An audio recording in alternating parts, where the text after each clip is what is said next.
Selamat pagi, salam sehat dan salam damai sejahtera bagi semua siswa kelas 9 yang dikasihi oleh Tuhan Yesus.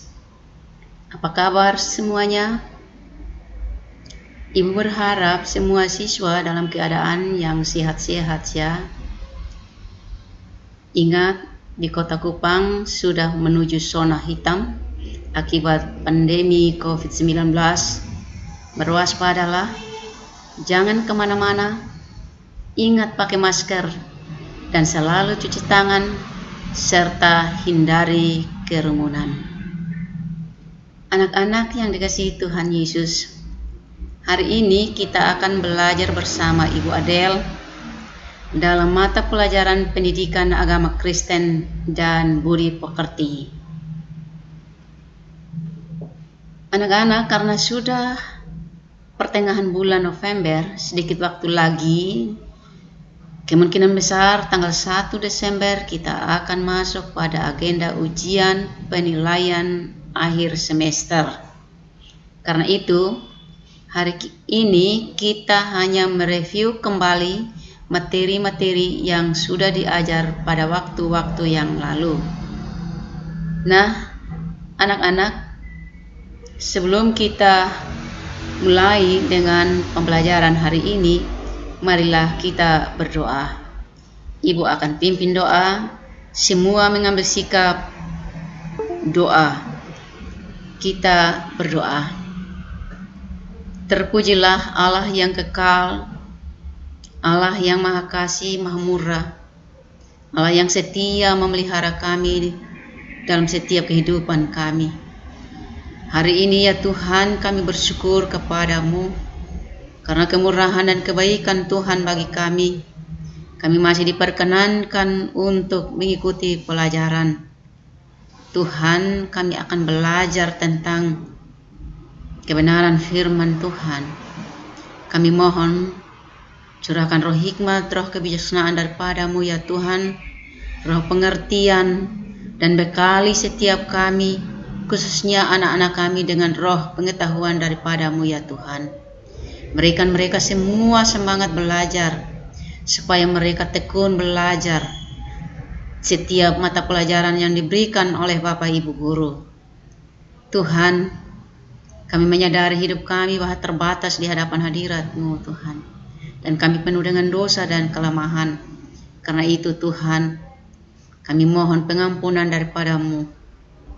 Terima kasih Tuhan, di dalam nama Tuhan Yesus Kristus dan di dalam kuasa Roh-Mu yang kudus, kami mohon pimpinan dan tuntunan Tuhan hari ini dalam belajar kami.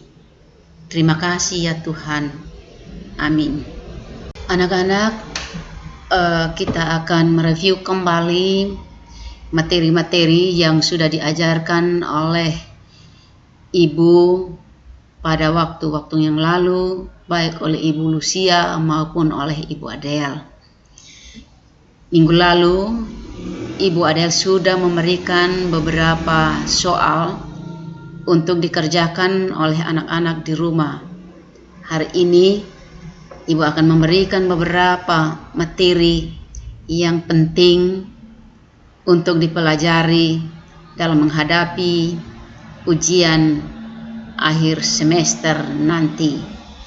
Karena itu kita mulai dari materi, yaitu bahwa di kalangan gereja-gereja reformasi ada sebuah semboyan yang berbunyi demikian: Semper Reformanda, artinya gereja yang diperbaharui adalah gereja yang terus-menerus memperbaharui dirinya.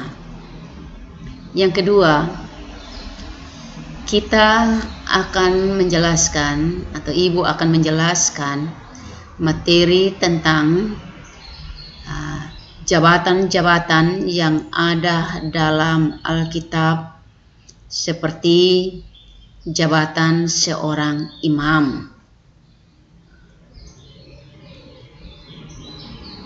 Imam adalah orang yang diberi wewenang untuk menyelenggarakan upacara keagamaan, dan merekalah yang menjembatani umat dengan Tuhan.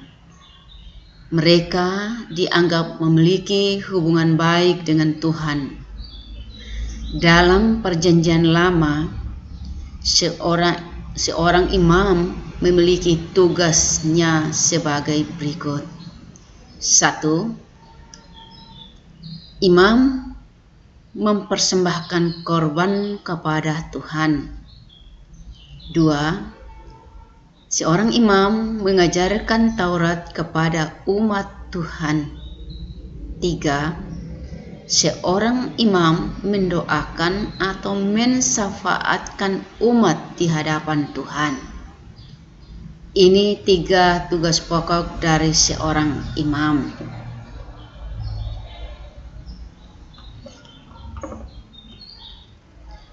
Yang berikut, jabatan Rasul. Rasul adalah seorang yang diutus untuk menyampaikan ajaran Tuhan Yesus kepada seluruh umat manusia, atau seorang yang dipilih Allah untuk memberitakan kabar baik atau kabar sukacita atau kabar gembira yang disebut dengan Injil, yaitu firman kebenaran Allah kepada dunia. Jabatan yang ketiga yaitu diaken atau diakonos, yaitu orang yang melaksanakan pelayanan kasih dengan tugas sebagai berikut: membantu presbiter atau penatua menangani hal-hal di luar pengajaran atau mengurusi kebutuhan jemaat pada jemaat sewaktu-waktu. Yang berikut jabatan presbiter, yang dalam bahasa Yunani disebut dengan presbiteros, atau dalam bahasa Indonesia disebut dengan penatua, yaitu orang yang dituakan atau dianggap sesepuh dalam jemaat dengan tugas sebagai berikut, yaitu 1. Menyelesaikan perselisihan yang terjadi dalam jemaat. Apabila terjadi yang berikut, mendoakan jemaat yang sakit. 3. Menjaga dan mengawasi kehidupan spiritual atau rohani jemaat. Nah, anak-anak, dalam hubungannya dengan gereja, ada sebuah istilah dalam Perjanjian Lama, yaitu yang tertulis dalam bahasa Ibrani, suatu istilah yang menunjukkan kepada pemanggilan atau perhimpunan jemaah di kalangan bangsa Israel, yang kalau kita aplikasikan dengan kehidupan jemaat dalam Perjanjian Baru, dia akan menunjuk kepada gereja. Sebab gereja adalah persekutuan orang-orang yang percaya kepada Yesus Kristus sebagai Tuhan dan Juru Selamatnya. Sekali lagi anak-anak, gereja bukanlah tempat, tetapi gereja adalah orang-orangnya. Ingat ya, lagu Aku Gereja, Kau Pun Gereja. Kita sama-sama gereja. Kita lanjut. Di dalam gereja perdana, rasul-rasul memilih 7 orang samas atau diaken untuk membantu para rasul melayani jemaat-jemaat seperti yang Ibu katakan tadi, yaitu melayani jemaat dalam hal kebutuhan jasmani mereka. Ada 3 bentuk pelayanan diakonia, yaitu diakonia karitatif. Artinya, pelayanan yang dilaksanakan didasarkan pada perbuatan yang didorong oleh belas kasihan atau pri kemanusiaan yang bersifat dermawan atau sukarela, dan pelayanan ini memberi manfaat seketika. Ibu memberikan contoh konkret, yaitu seperti yang telah anak-anak lakukan setiap kali kita memasuki hari Natal, yaitu kita mengunjungi panti asuhan dan lain-lain. Bentuk pelayanan yang kedua yaitu diakonia reformatif. Artinya, pelayanan yang mengarah kepada masyarakat atau suatu komunitas dengan memberikan keterampilan-keterampilan hidup dan pengembangan ekonomi masyarakat. Anak-anak, pernah mendengar tidak pengumuman dari gereja ada keterampilan atau kursus menjahit, kursus musik, kursus salon kecantikan, dan seterusnya yang dilakukan oleh gereja bagi jemaatnya. Inilah yang disebut dengan kegiatan diakonia reformatif. Yang ketiga yaitu pelayanan transformatif. Artinya, pelayanan yang diberikan bersifat menyeluruh, baik jasmani, rohani, dan juga secara ekonomi, politik, dan budaya. Pelayanan ini memiliki jangkauan yang lebih luas, dapat dilakukan secara lintas agama, lintas sosial, dan lintas budaya tanpa membeda-bedakan. Karena apa?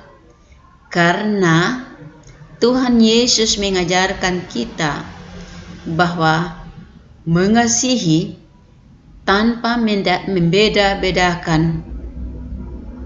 Karena itu,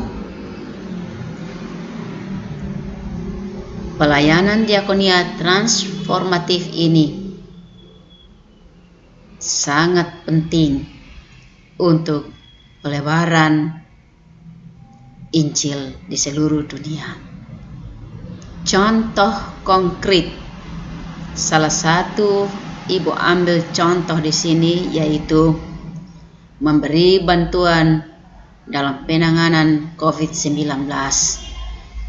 Salah satu contoh, dan contoh yang lain, anak-anak bisa mencari atau melihat ada di sekitar anak-anak atau di lingkungan atau di dalam masyarakat atau di dalam gereja sendiri. Yang berikut, di dalam gereja sering kita dengar ada istilah eksklusivisme.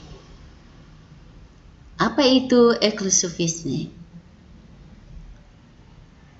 Eksklusivisme artinya suatu paham yang menganggap dirinya lebih baik dari etnis atau suku atau kelompok atau gereja. Nah, anak-anak, sesungguhnya hal seperti ini tidak boleh terjadi dalam tubuh gereja. Yang terakhir yaitu anak muda dipanggil Allah. Ibu memberikan beberapa contoh dari Alkitab bahwa Tuhan memanggil anak muda untuk pekerjaan yang mulia. Dalam Perjanjian Lama, Ibu mengambil contoh seperti Daud yang dipanggil Tuhan dari tengah-tengah keluarga, dari tengah-tengah kakak-kakak untuk menjadi raja atas bangsa Israel. Anak-anak masih ingat Daud itu siapa? Daud adalah seorang gembala domba yang hidupnya hanya di padang belantara. Ia menggembalakan kawanan kambing domba dari ayahnya. Tetapi dari situlah Allah memanggil Daud untuk menjadi seorang raja yang terkenal.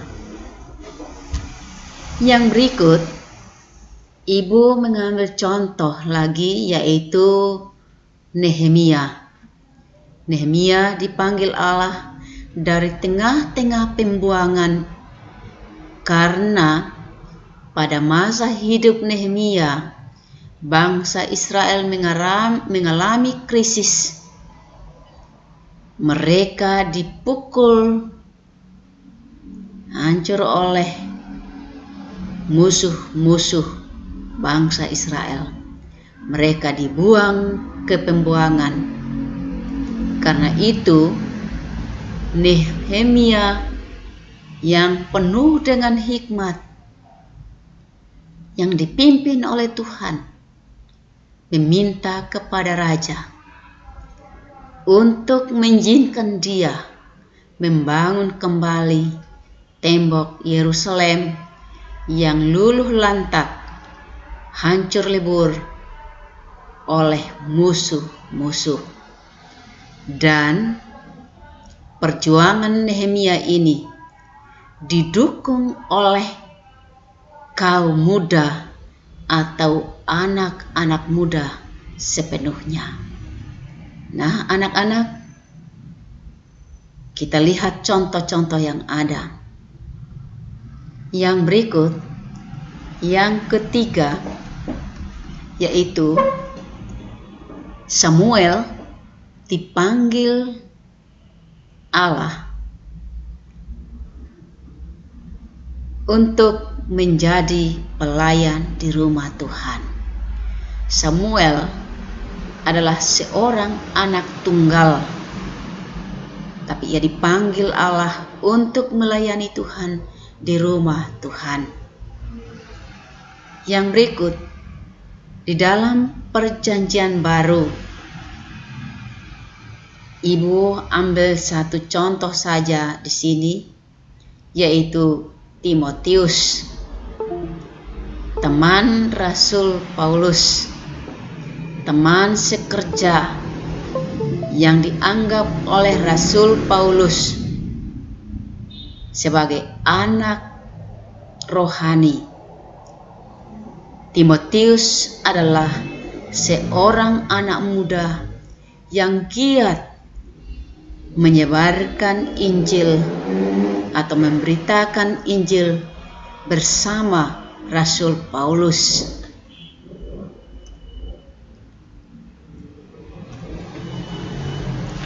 Itulah beberapa hal sebagai review dari materi-materi yang sudah diajarkan oleh Ibu pada waktu-waktu yang lalu.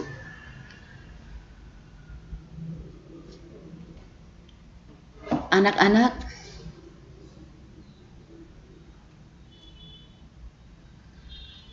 Ibu mengajak kita semua,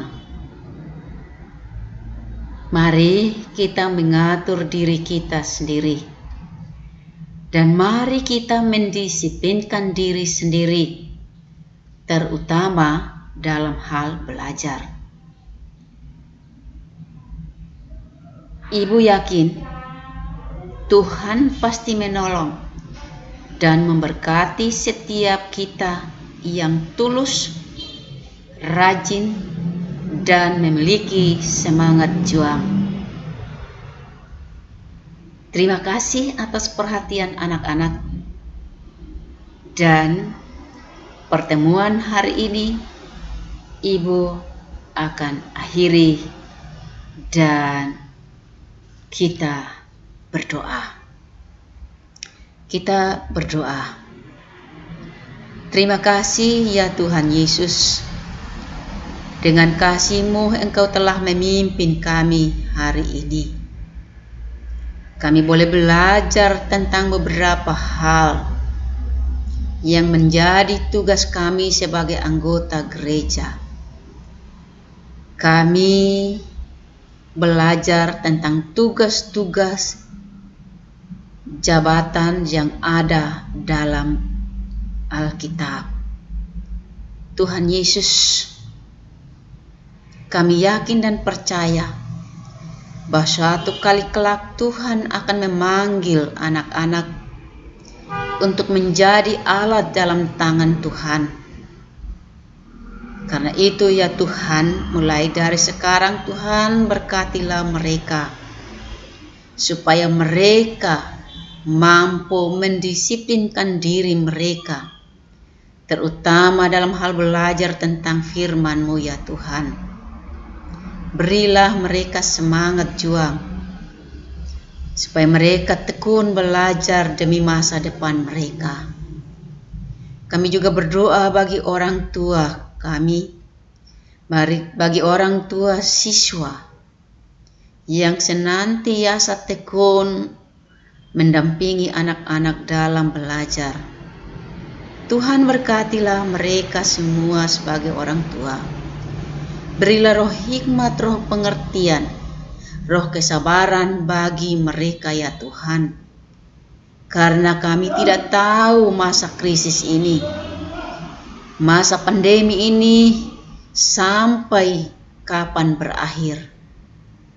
Kami terus mohon kepadamu supaya Tuhan memberkati orang tua, supaya mereka menjadi teladan bagi anak-anak, sehingga terus membimbing anak-anak dalam belajar, dalam pergaulan mereka, supaya mereka jangan menyimpang dari kehendak Tuhan di masa muda mereka.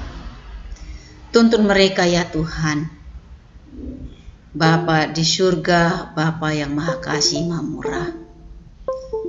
Pada saat ini juga Tuhan kami mohon kepadamu, bagi bangsa dan negara kami, bagi pemerintah, bagi Bapak Jokowi, dan semua yang membantunya dalam menjalankan roda pemerintahan ini Tuhan. Berkatilah mereka dengan hikmat-Mu Tuhan. Peliharalah bangsa ini dengan kasih dan kemurahan-Mu, supaya di dalamnya ya Bapa, nama Tuhan dipermuliakan di seluruh penjuru wilayah Indonesia. Terima kasih banyak Bapa. Kami berdoa bagi lembaga kami ini, SMP Negeri 2 Kupang. Tuhan, kami berdoa bagi kepala sekolah sekalipun sebagai PLT. Tuhan berkati hamba-Mu ya Tuhan pada masa-masa tugasnya ini. Tuhan senantiasa memberkatinya. Perjuangan hidupnya Tuhan Yesus berkati secara pribadi maupun keluarga. Sebagai kepala sekolah, Tuhan memberikan hikmat. Kami juga berdoa bagi teman-teman guru semuanya, teman-teman pegawai, semua cleaning service, guru-guru tidak tetap atau pegawai-pegawai tidak tetap.